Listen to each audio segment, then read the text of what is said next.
Don't Look Twice by Andrew Gross, performed by Christian Hoff.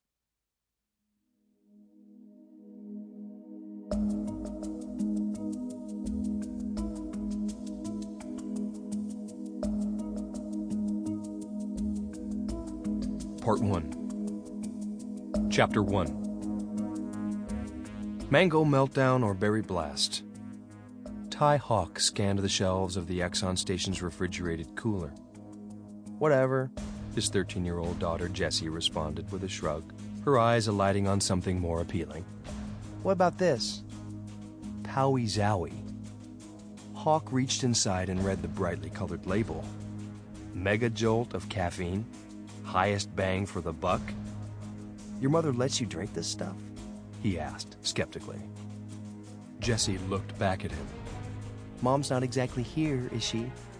No, Hauck nodded, meeting her gaze. I guess she's not. In just the past year, forbidding new curves had sprung up on his daughter's once childlike body.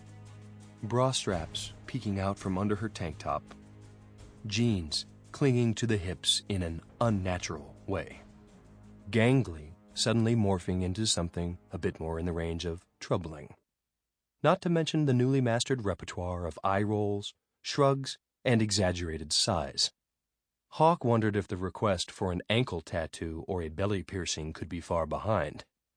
You don't get to win, a friend who had teenage daughters once warned him. You only delay. Jesus, he recalled. It was just a year ago that she liked to get shoulder rides from me. Toss it in the basket, he said, acquiescing. 1. Jessie shrugged without even the slightest smile, failing to grasp the significance of his offering. Okay.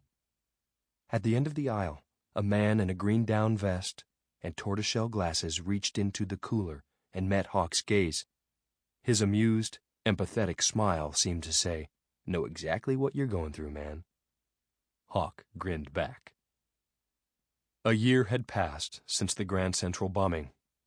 A year since the events set in motion by the hit-and-run accident down on Putnam Avenue had thrust Hauck out of his long slumber and into the public eye. In that year, Hauck had been on the morning news shows, and MSNBC, and Greta Van Susteren, the case rocking not just the tall iron gates of the Loire-styled mansions out on North Avenue, but the financial circles in New York as well. It had turned Hauck into a bit of reluctant celebrity, the object of friendly ribbing from his staff and the local merchants along the avenue. Even his old hockey buddies, who used to tip their mugs to him because of how he once tore up the football league at Greenwich High, now joked about whether he knew Paris or Nicole, or could get them past the bouncers into some fancy new club in the city on a Saturday night. Finally, Hauck just had to step back, get his life in order, and keep things on a steady keel with Karen, whose husband's death had been at the heart of the case, and with whom he had fallen in love. At first, it had been hard to bridge all the differences between them. She was rich.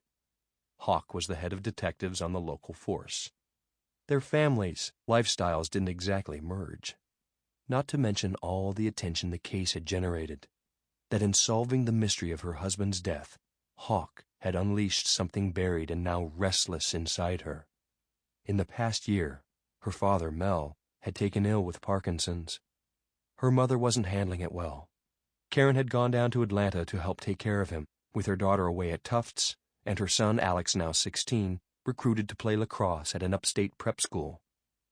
It had been a year in which Hauck had finally learned to put much of the pain of his own past behind him, to learn to feel attached again, to fight for someone he wanted. He knew Karen loved him deeply for what he had done for her. Still, a lot of things stood in the way. Not just the money thing or their different families and backgrounds. Lately, Hauck had detected something in her. A restlessness. Maybe a sense of wanting to finally be free after being tied to a man her whole adult life, one who had so painfully deceived her. It was always a roll of the dice, they both knew, how things might work out between them. The jury was still out. "Come on," he said to Jess.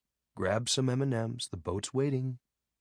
The autumn chill was late in coming that October Saturday morning, and they were heading out for a final jaunt Sample complete. Ready to continue?